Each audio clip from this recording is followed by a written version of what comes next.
मध्ये आपण कंजेस्टेड नगर म्हणून किंवा दाट वस्ती म्हणून आपण तिथं मागणी केली होती, गावठाण म्हणून मागणी केली होती. तशी महापालिकेमध्ये ठराव पण झालेला आहे. परंतु त्या गोष्टीचाही अवमान करत असताना पिंपरीमध्ये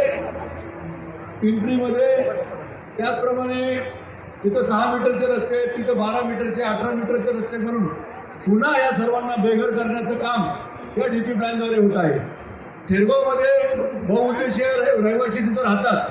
थेरगावमध्ये साधारणतः जवळपास 7-7.5 हजारहून अधिक घरं, या घरांवरनं ते रस्ते जात आहेत.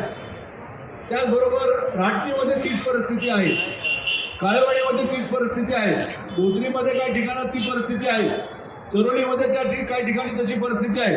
अशा परिस्थितीमध्ये ज्या ठिकाणी गोरगरिबांनी कष्टाने आपली घरं बांधलेली आहेत त्या घरांवरनं हा रोड टाकलेला आहे.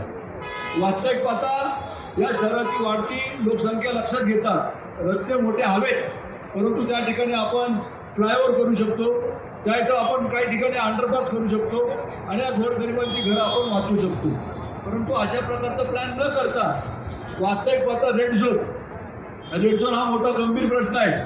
तो त्या ठिकाणी कोणत्याही प्रकारचे बांधकाम करण्याला निर्बंध आहे आणि असे निर्बंध असताना सुद्धा या डेव्हलपमेंट प्लॅनमध्ये त्या ठिकाणी शाळा, उद्यान, बहुउद्देशीय इमारती अशा वेगवेगळ्या प्रकारचे बिल्डेबल आरक्षण टाकले.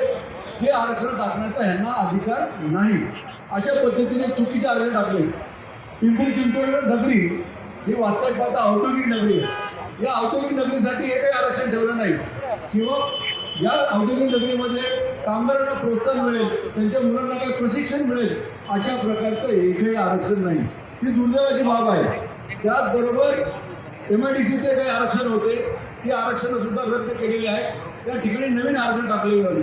वास्तविक पाहता डेव्हलपमेंट प्लॅनमध्ये ती ऑथॉरिटी वेगळी आहे, ही ऑथॉरिटी वेगळी आहे.